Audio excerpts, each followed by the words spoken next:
came after, see to it that these names be not forgotten. For they who at the call of duty left all that was dear to them, endured hardships, faced dangers, and finally passed out of sight of men in the path of duty and selfless sacrifice, giving their lives that we might live in freedom. আমাদের দেশের যাত্রা শুরু হয়েছিল captain Manoj Kumar পান্ডের মায়ের কথায়। প্রথমবার দেখা হতেই আম্মা বলেছিলেন, बेटा सब तो 14 साल आगे बढ़ चुके हैं, लेकिन आज भी जब कोई मनोज के नाम से आते हैं तो लगता है कहीं तो मनोज है। আম্মার এই একটি কথায় মনে হয়েছিল আমাদের ওয়ার হিরোজরা যাদের রেখে গেছেন আমাদের তাদের পাশে থাকা দরকার। এবার বলবো আর একজন মায়ের কথা, শ্রীমতী হেমা আজিজ। স্বামী চলে যাওয়ার পর 10 বছরের নাফিস, 8 বছরের হানিফ এবং 4 বছরের সমীরকে নিয়ে নিজের জীবনযুদ্ধ শুরু করেন। ভারত সরকারের সাংস্কৃতিক দপ্তরে যুক্ত ছিলেন বলে অনেক সময় নিজের কাজে বাড়ির বাইরে এমনকি দেশের বাইরেও থাকতে হয়েছে। বড় ছেলে নাফিস হলেও চিরকালই নিজের মেজ ছেলে হানিফের ওপর একটু বেশি ভরসা করেছেন। তিনি জানতেন তার অনুপস্থিতিতে হানিফ দায়িত্বের সাথে ঘর সামলাতে পারবে। তাই যেদিন তার আদরের বাবলু সেনাবাহিনীতে চাকরি পেল, তিনি হয়তো ভেবেছিলেন যে এবার তার যুদ্ধে একটু বিশ্রাম পাবেন, কিন্তু তার বাবলুর জীবন দেবতা অন্য কিছুই ভেবে রেখেছিলেন। কার্গিলের অনুপ্রবেশের সমস্যা ধরা পড়ার পর শিওক নদীর ধারে তুর্তুক গ্রামকে বাঁচানোর জন্য 11 রাজরিফের যে অ্যাডভান্সড পার্টি রওনা দেয় তার নেতৃত্বে ছিলেন ক্যাপ্টেন হানিফ উদ্দিন। রাইফেলম্যান পারভেশ কুমার এবং নায়েব সুবেদার মঙ্গেশ সিংকে নিয়ে লিমিটেড আর্মস অ্যান্ড অ্যামুনেশন নিয়ে যাওয়া advanced party well prepared Pakistan আর্মির সাথে অসম যুদ্ধে পড়বে তা তখন জানা ছিল না। রিইনফোর্সমেন্ট পৌঁছানোর আগে 3-4 দিন নিজেদের জীবন দিয়ে তুর্তুককে রক্ষা করে যান ক্যাপ্টেন হানিফ আর তার সঙ্গীরা। কিন্তু ক্রমাগত যুদ্ধের কারণে আগামী 42 দিন 3 জন শহীদের দেহ তুর্তুকের বরফ ঢাকা পাহাড় থেকে উদ্ধার করা যায়নি। একজন মায়ের জন্য এই 42 দিনের প্রতীক্ষা কত অসহনীয় হতে পারে তা বোঝা কারোর পক্ষেই সম্ভব নয়। কিন্তু তার মাঝে তৎকালীন chief of army staff general VP মালিককে স্পষ্ট ভাষায় জানিয়েছিলেন যে চলে গেছে তার দেহ উদ্ধারের জন্য অন্য ছেলেদের প্রাণের ঝুঁকি নিয়ে কেন পাঠাচ্ছেন, যুদ্ধের জন্য অন্য জায়গায় তাদের প্রয়োজন আছে, তাদের সেখানে পাঠান। এই মায়ের দিকে তাকিয়েই বোধহয় নেপোলিয়ন বলেছিলেন, give me good mothers, I will give you a great nation.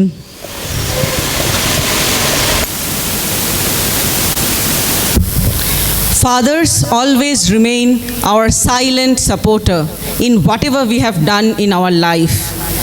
They express neither their love nor their pain before us, but their sacrifice is no less than that of our mothers. Let us share with you about 3 such brave fathers, though we know many more of them. Captain Vijayan Thapar, in his last letter, had written to his family, "If you can, please come and see where the Indian Army fought for your tomorrow." Since then, his father, Colonel V.N. Thapar, is visiting the high altitude in Kargil where his brave son breathed his last, fighting against the terrorists to protect our dear motherland. He is 80 plus now, and he is still continuing this ritual. Here I would like to share that when we had started this group Desh, General V.P. Malik, sir, the then Chief of Army Staff during Kargil War, mailed us the same to visit Dras and see where our men fought for us. So I would request everyone present here to visit Dras once in your lifetime. Only then you will understand and realize the level of selfless sacrifice and bravery of our soldiers.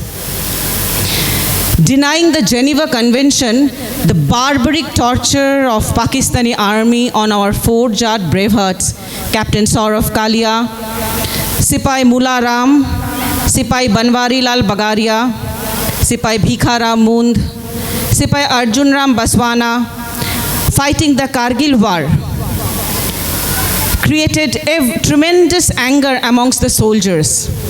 Everyone wanted to avenge it in the war itself. When the mortal remains of Captain Saurav Kalia came home for one last time, his brother Vaibhav Bhaiya didn't allow his parents to see their son for one last time, as it would have been tremendously shocking for the old parents. The old shattered father moved from pillars to posts, seeking justice for the barbaric torture that happened on his son, Captain Saurav Kalia. We as a nation failed miserably to bring justice to him. Colonel Panikkar, our dear Panikkar uncle, was himself an artillery officer belonging to the same unit of his son, Kargil war hero, Captain P.V. Vikram. In an interview with us, Uncle candidly shared that when the second in command of the unit called him from the war front and informed him that his son got injured, he told the 2IC, "Dear, when you have called me from the war front, I know my son is not injured. Otherwise, you wouldn't have called me. I know he has sacrificed himself in the war. Now, since I am an artillery officer, I know the consequences when a shell hits a soldier. So, just tell me if my son's body is intact or shattered into pieces." Though Panikkar uncle shared this very casually with us, we couldn't speak that day. She was expecting their first child when Kargil war took place. Her husband used regularly write letters to her quoting shlokas from Bhagavad Gita. He asked her to daily read Bhagavad Gita to their unborn child. He, Major Padmapani Acharya, Mahavir Chakra of 2 Rajreef, sacrificed himself in the war on 29th June 1999, and their daughter Aparajita was born on 14th of September 1999. Mrs. Charulata Acharya, our very own, our very dear Akka, not only raised her daughter but looked after the parents of Major Acharya like their own son. Desh is lucky to have always received unconditional love and sisterly guidance from her. It is her only concern us to the present. We are lucky to have always received unconditional love and sisterly guidance from her. It is her only who connected us to the present commanding officer of 2 Rajreef, Colonel Anupam Singh Kardia sir, and the unit of 2 Rajputana Rifles. The commanding officer has been extremely kind to us and helped us, and when needed for our year-long remembrance program for 25 years of Kargil war. We entirely owe this to you, Akka. Thank you and we love you. और आज हमारे साथ यहाँ जुड़ने के लिए colonel अनुपम काडिया sir अपने unit से जेसीओ साहब को भेजे हैं जिन्होंने कारगिल वॉर लड़ चुके हैं। और मैं अभी सूबेदार ऋषिकेश साहब को रिक्वेस्ट करूंगी स्टेज पर आने के लिए, और वो हमें अपनी जो कारगिल लड़ाई की जो अनुभव है वो हमारे साथ शेयर करें। पहले तो मैं आप सभी का हार्दिक स्वागत करता हूं कि आप लोगों ने इस कारगिल दिवस के ऊपर इस आयोजन पे हमें आमंत्रित किया। जैसा कि अभी मैम बता रही थी, मेजर पी आचार्य मेरे एक कंपनी कमांडर थे।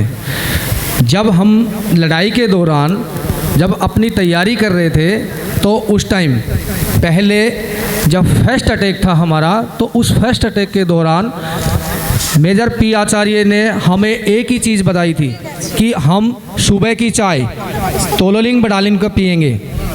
उस टाइम जब हम मेरा अपना खुद का सर्विस 5 ईयर था, 5 साल। मैं भी बिल्कुल नया था उस टाइम, मुझे इतना ज्ञान नहीं था। लेकिन जब मैं अपने बड़े बुजुर्गों के साथ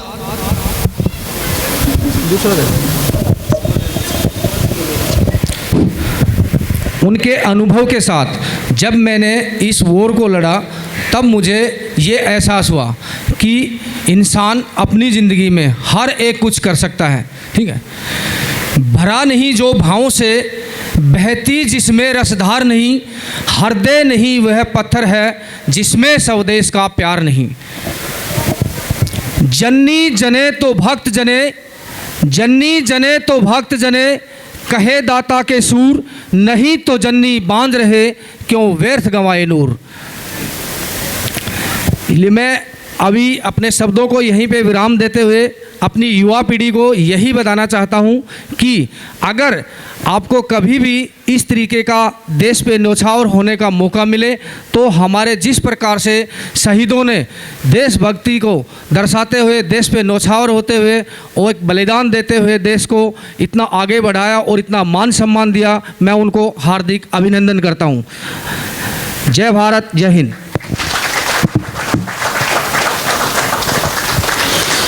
When we first got connected to commanding officer of 2nd Raj Reef presently, Anupam sir told us that, ma'am, as you come with a reference from Mrs. Acharya, anything, any time for you. And seriously, Desh team took this thing literally. We disturbed him so much, and he helped us each and every time, whatever we wished from him, whatever we demanded from him. And we sincerely thank Commanding Officer Colonel Anupam Kadia sir for sending his men here tonight. And he is not even there in the unit now, he is somewhere else for the official work, but still he kept his word and sent his men here. So we are really grateful to him, we are really thankful to him. And now I will request each and every one of you, sir, please come on the stage. And मैं आप सबको request करूंगी, आप एक बार stage पर आइए और हमारे तरफ से एक हमारा प्यार, श्रद्धा और हमारी इमोशंस के लिए थोड़ा सा, एक छोटा सा मेमेंटो एक्सेप्ट करने के लिए।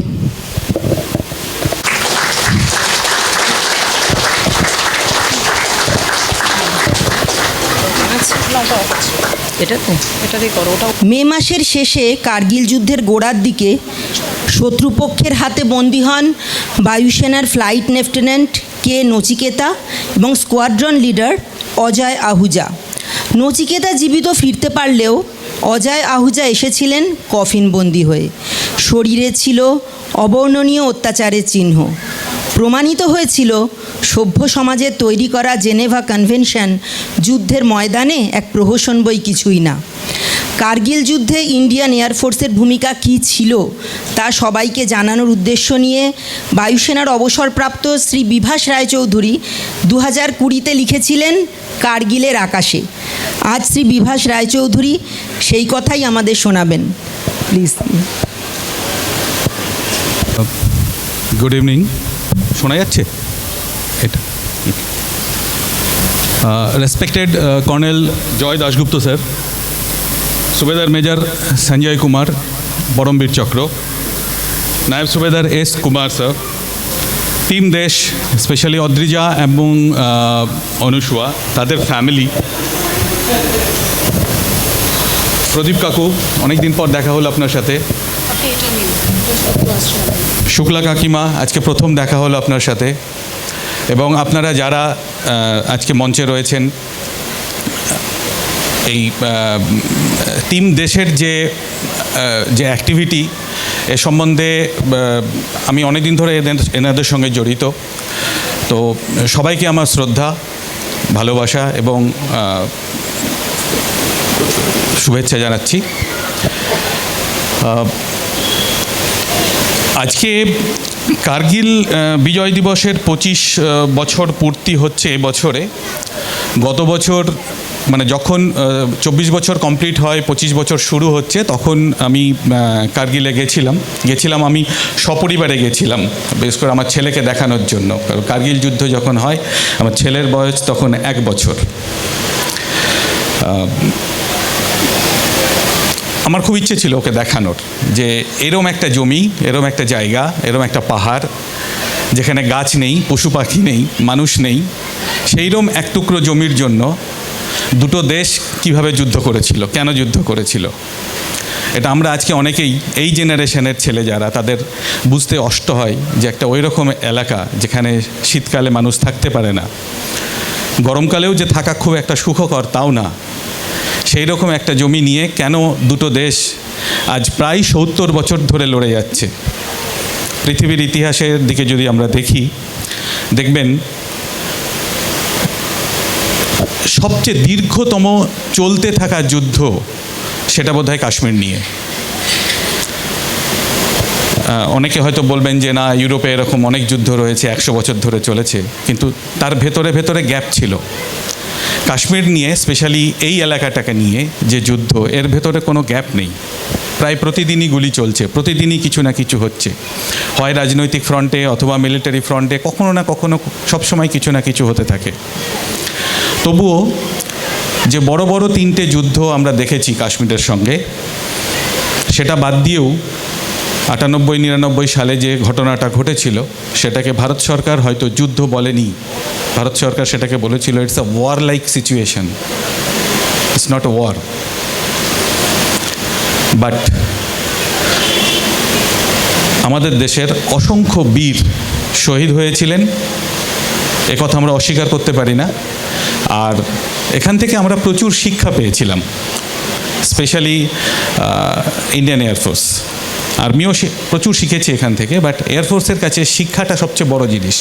কারণ একটা জিনিস আপনাদের বলে রাখি, এই ধরনের যে ব্যাটলফিল্ড, এত উঁচুতে একটা ব্যাটলফিল্ড, সেই ব্যাটলফিল্ডে লড়ার জন্য কোনো দেশের এয়ারফোর্স প্রস্তুত ছিল না ততদিন পর্যন্ত।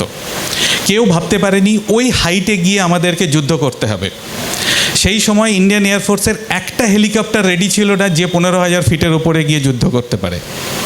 যে সমস্ত মানে যে লড়াকু হেলিকপ্টারগুলোর ছবি আজকাল আমরা দেখি, এখন অ্যাকচুয়ালি কমিউনিকেশন সিস্টেম অনেক উন্নত হয়েছে, মিডিয়া অনেক উন্নত হয়েছে, আমাদের কাছে চটজলদি সমস্ত ধরনের ইনফরমেশান আমাদের কাছে অ্যাভেলেবল। কিন্তু আজ থেকে 25 বছর আগে কিন্তু আমাদের অবস্থা এরকম ছিল না। ঠিক তেমনি যেমন কমিউনিকেশন ছিল না, ঠিক তেমনি টেকনোলজিও এতটা ইমপ্রুভ ছিল না। তখনকার দিনে আমাদের কাছে যে ধরনের হেলিকপ্টারগুলো ছিল তারা 15,000 ফিট অবধি উঠতে পারতো না, সেখানে গিয়ে যুদ্ধ করা তো অনেক দূরের কথা। আজকে আমাদের দেশের অবস্থা অবশ্য সেরকম না। এই প্রসঙ্গে আরেকটা কথা বলে রাখি, সেই সময় যুদ্ধ যখন কার্গিলে শুরু হচ্ছে, সেই সময় আমি আসামের একটা জঙ্গলের মধ্যে একটা হেলিকপ্টার ইউনিট, সেইখানে ছিলাম পোস্টিং, আমার পোস্টিং ছিল সেখানে। সবচেয়ে বড় সমস্যা ছিল খবরের। দিনে হয়তো একটা খবরের কাগজ পৌঁছতো, কোনো দিন পৌঁছতো না। আর টিভিতে একটা ছোট্ট নিউজ আসতো, সেই নিউজে যেটুকু আমরা দেখতে পেতাম সেটা থেকেই আমাদেরকে গল্প তৈরি করতে হতো, সেটা থেকেই আমাদের প্রিপারেশান নিতে হতো। ইভেন ইউনিটে পর্যন্ত আমাদের কোনো প্রপার ইনফরমেশান এসে পৌঁছতো না যে এক্স্যাক্টলি কী হচ্ছে সেখানে। প্রায় 1.5 মাস আমরা শুধু প্রিপারেশান নিচ্ছিলাম, কিন্তু কিসের জন্য প্রিপারেশান নিচ্ছিলাম সেটা ক্লিয়ার ছিল না। আজকের দিনে সেই অবস্থাটা নেই। আর যুদ্ধ শুরু হওয়ার অনেক পর, কার্গিলের যে শুরু, আমরা ক্যাপ্টেন কালিয়ার কথা শুনছিলাম, ক্যাপ্টেন কালিয়ার যে ফার্স্ট যে মিশন যেখানে উনি মারা গেলেন, তার অনেক পরে এয়ারফোর্স যুদ্ধে নামে। কিন্তু যখন নামে তখনও এয়ারফোর্সের কাছে খবর ছিল না অ্যাকচুয়ালি কী করতে যাচ্ছে, কী ধরনের প্রিপারেশন একটা দরকার, শত্রুপক্ষের ক্ষমতা কতটা, শত্রুপক্ষের দিক থেকে আমাদের প্রতি আক্রমণের আশঙ্কা কতটা, কোনো ইনফরমেশন ছিল না। কিছুদিন আগে আমি আমার এক বন্ধুর সঙ্গে দেখা হয়েছিল, সেই বন্ধু আগে ব্যাপারটা বলি, প্রথম এয়ারফোর্স যেটা পাঠায় সেটা হচ্ছে একটা বহু পুরনো সেই 1954-এ কেনা ক্যানবেরা এয়ারক্রাফট পাঠানো হয়েছিল ছবি তুলে নিয়ে আসবে বলে।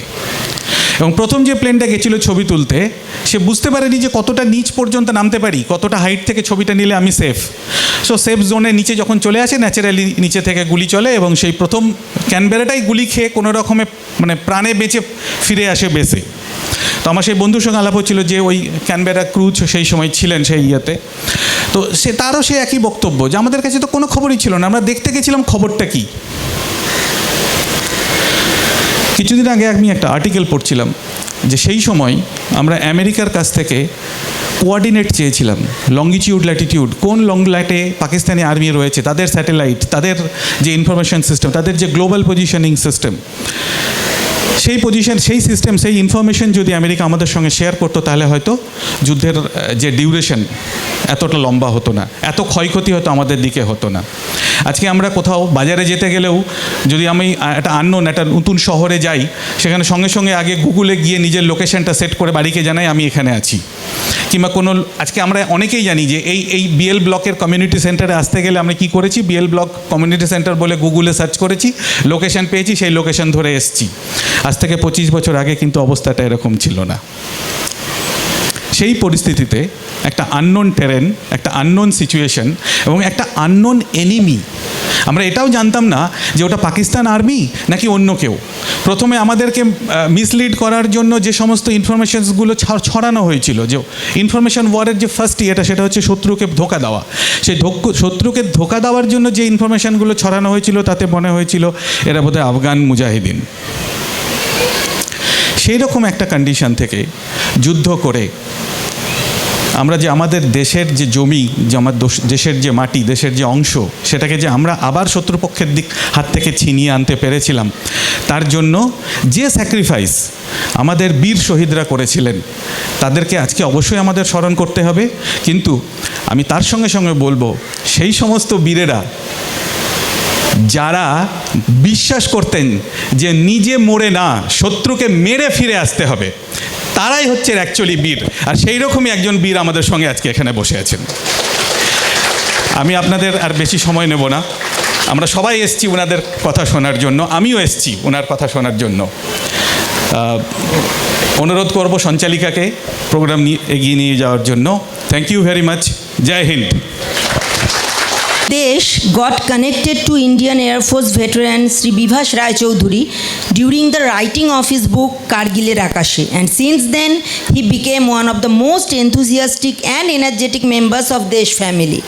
He himself took all the responsibility for the stage decoration for tonight's program and came all along from Holdia for this program. We request Sri Bibhas Rai Choudhury to accept a small token of love and gratitude from Team Desh.